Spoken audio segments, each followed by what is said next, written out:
The year is 1597. The place is the Myeongnyang Strait, off the southwestern coast of Korea, a narrow, treacherous channel of water barely 300 yards wide at its narrowest point, with swirling currents that reach 11 knots, fast enough to drag a ship onto the rocks. The Japanese Navy has invaded Korea for the second time. They have over 300 ships, warships, transports, supply vessels, crewed by thousands of experienced sailors and samurai. They are confident. They have destroyed most of the Korean Navy. They have driven the Korean admiral into disgrace and prison. They believe that the sea belongs to them, but they are wrong, because the admiral they thought was gone has been restored. His name is Yi Sun-sin. He is 52 years old. He has been tortured, imprisoned, and demoted to a common soldier. His enemies in the Korean court wanted him dead, but the Korean Navy without him was destroyed. The king, desperate, reinstated him. Now Yi stands on the deck of his flagship, looking at the Japanese fleet. Behind him, he has just 13 ships. 13, not 1,300, not 130. 13. They are outnumbered more than 20 to 1. Every military textbook says he should retreat. Every advisor tells him to flee to open water, to preserve his tiny fleet for another day. But Yi looks at the strait. He looks at the swirling currents.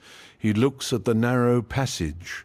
And he sees what the Japanese do not see. He sees a trap. He sees a killing ground.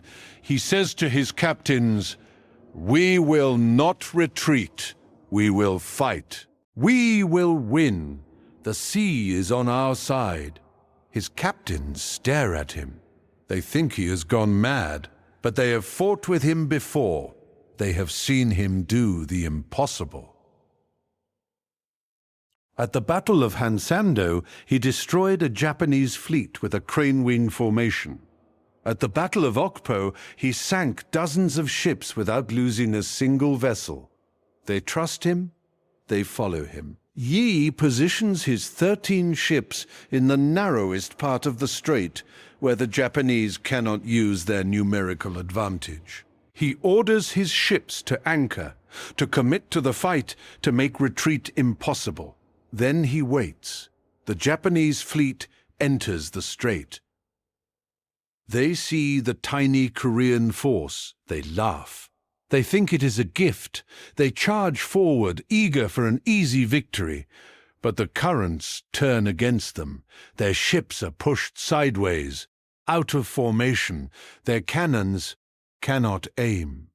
Their archers cannot shoot straight.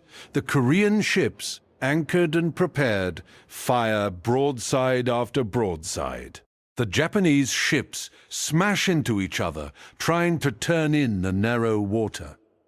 They cannot escape. The current drags them toward the Korean guns. By the end of the day, Yi Sun-sin has sunk over 30 Japanese warships. He has killed thousands of samurai. He has lost not a single ship, not one. The Japanese fleet, terrified, flees back to open water. They will never threaten Korea again by sea. The Battle of Myeongnyang is one of the most stunning naval victories in history, and it was won by a man who had been tortured, imprisoned, and stripped of his rank, a man who refused to give up when everyone else had surrendered.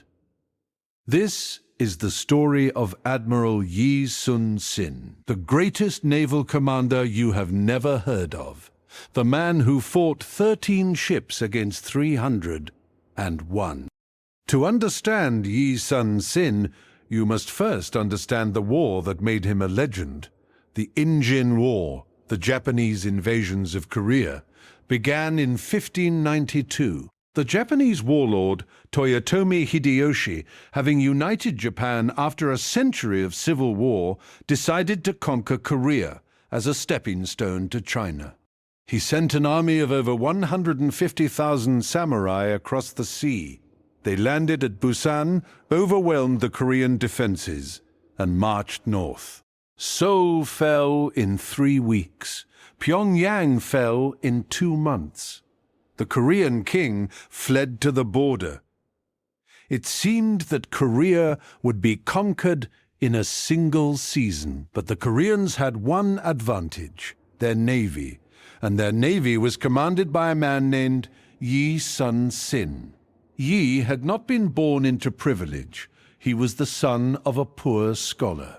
He failed the military officer's exam twice before passing on his 3rd attempt. He spent years in obscurity, commanding small garrisons, fighting bandits and Jurchen raiders on the northern border. He was not famous. He was not wealthy. He was simply competent. But when the Japanese invaded, Yi was the commander of the left Jeolla province navy. He had perhaps 50 ships. The Japanese had over 700. Most Korean admirals would have hidden. Yi attacked. In May 1592, he led his fleet out of port. He did not wait for the enemy to come to him. He went to them. At the Battle of Okpo, he sank over 40 Japanese ships. At the Battle of Sakyeon, he used his newly developed secret weapon, the turtle ship, or geobuxion, an ironclad warship with a spiked roof to prevent boarding. The turtle ship was the world's first armored battleship. It changed naval warfare forever. At the Battle of Hansando, Yi destroyed a Japanese fleet of 73 ships, losing none of his own. He used a crane wing formation, a trap that surrounded the enemy and annihilated them. In just 3 months, Yi destroyed over 200 Japanese ships. He cut their supply lines. He starved their armies. He turned the tide of the war. The Japanese, who had been winning on land, were forced to negotiate. A truce was signed, but the peace did not last. In 1597, the Japanese invaded again. This time they had a new strategy. They would destroy the Korean navy first, and they had an ally in the Korean court, a disgruntled general named Won-gyun, who hated Yi and wanted his position. Won-gyun spread lies. He accused Yi of disloyalty, of cowardice, of drinking during battle. The king, desperate and paranoid, believed the lies. Yi was arrested, tortured, and sentenced to death.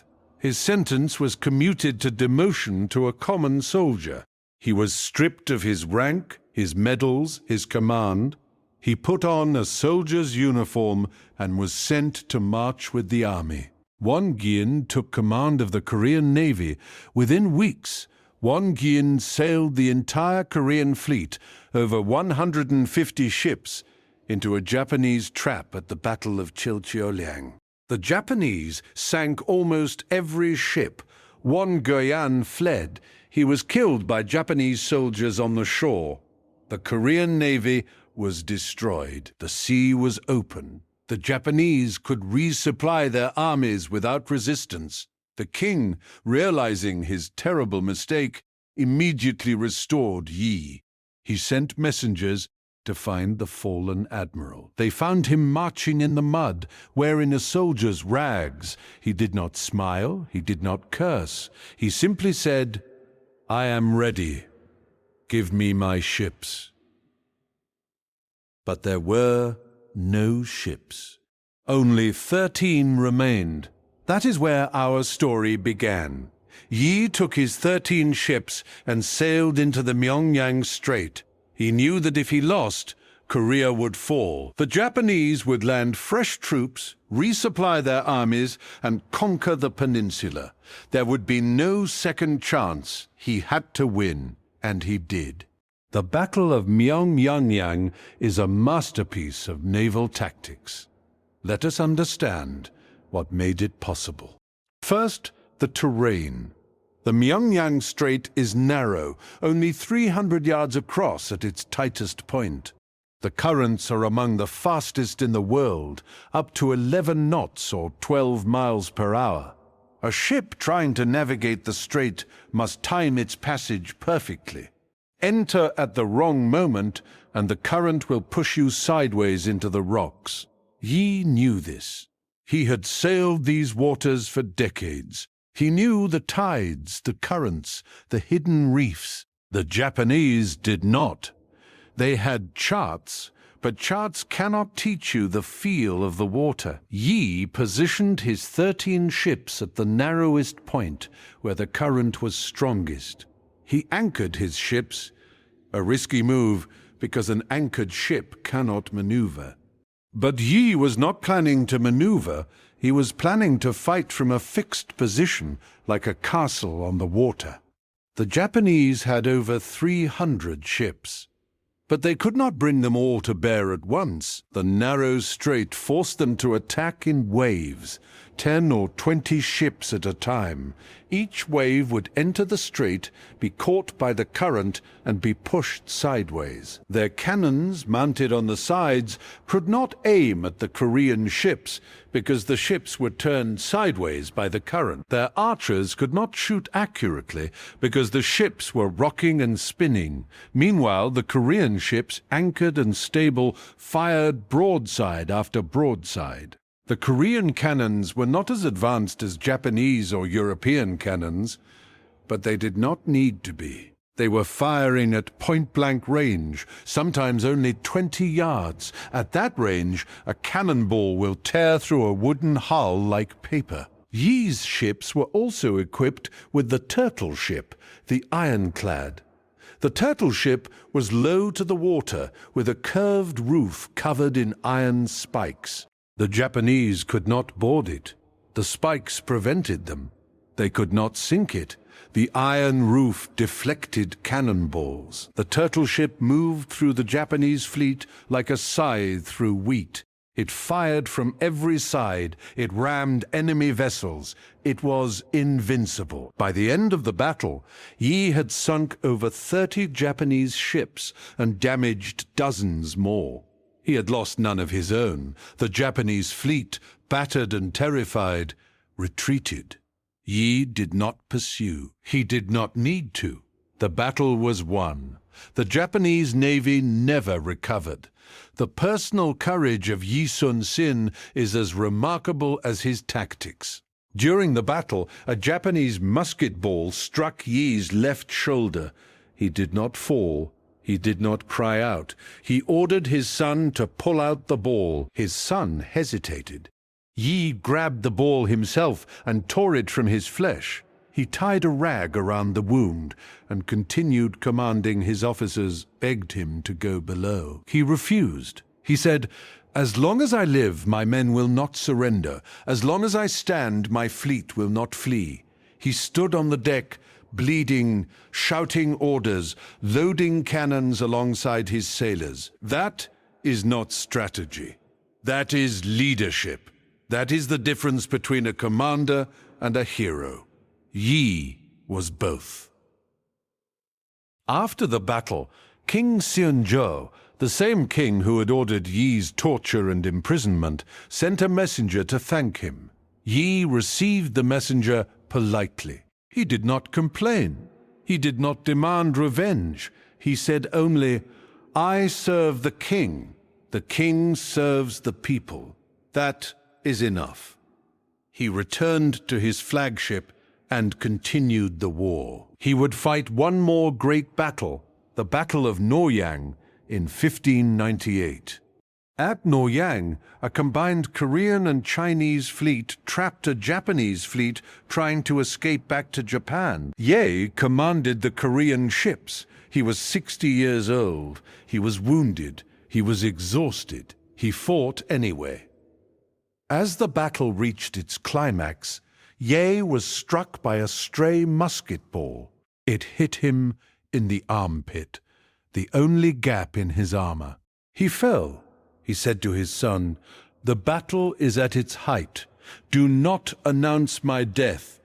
Beat my war drum, wear my helmet, let the men think I still command." He died. His son followed his orders. The battle continued. The Japanese fleet was destroyed. Yi Sun-sin died winning his last battle. His body was brought back to Korea. The entire nation mourned. He was buried with the highest honors. His tomb is in Asan, South Korea. It is a pilgrimage site for Koreans who remember what he did. So what can we learn from Admiral Yi Sun-sin? First, that courage is not the absence of fear. It is the refusal to let fear control you. Yi had every reason to be afraid. He was outnumbered 20-1. He had been tortured by his own king.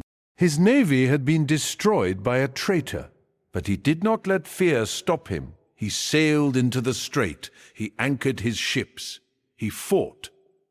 Second, that leadership is about example. Yi did not command from safety. He stood on the deck, bleeding, loading cannons. His men saw him. His men fought harder. A leader who shares the danger earns loyalty that no order can compel. Third, that terrain is a weapon. Yi did not have a better navy. He did not have better ships. He had better knowledge. He knew the strait, the currents, the tides. He used that knowledge to turn a disadvantage, the narrow passage, into an advantage. The same principle applies to any competition. Know your environment. Use it.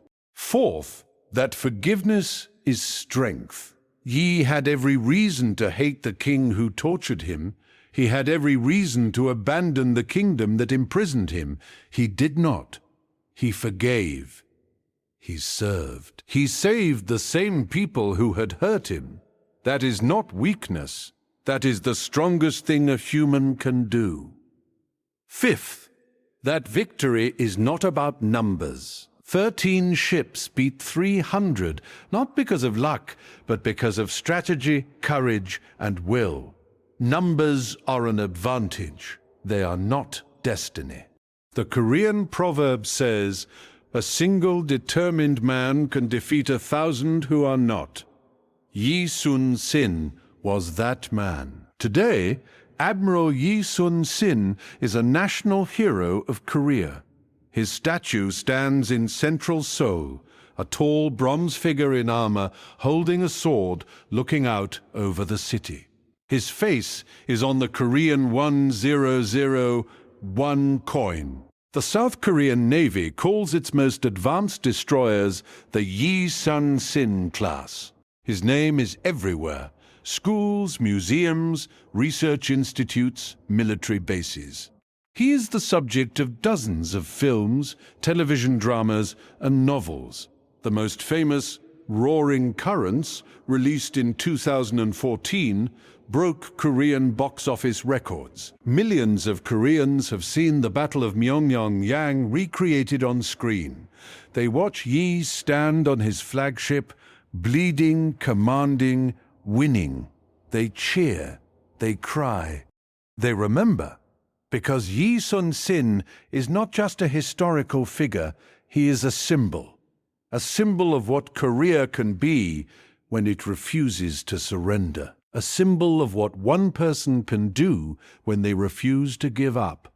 A symbol of hope against impossible odds. The Battle of Myeongnyang is not just a victory, it is a message. The message is, do not count the ships, count the courage, do not count the enemy, count the will, do not count the odds, count the man.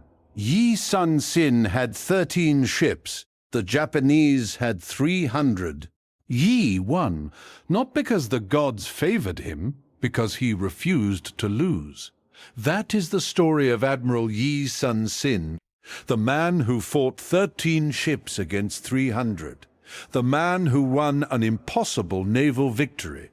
The man who died winning his last battle, and the man whose legacy still stands, watching over the sea, reminding us that no enemy is too large, no odds too great, no strait too narrow for a warrior who will not retreat.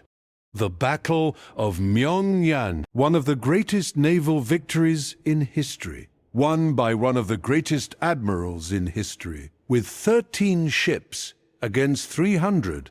Impossible? No. Inevitable. Because Yi Sun-sin was there. And Yi Sun-sin never ever surrendered. That is his legend, that is his gift, that is his challenge to all of us. When the current turns against you, anchor your ship. When the enemy outnumbers you, find the narrow ground. When the world says you cannot win, say nothing. Fight, win. That is the way of Yi. That is the way of the sea. And that is the story that will never ever be forgotten.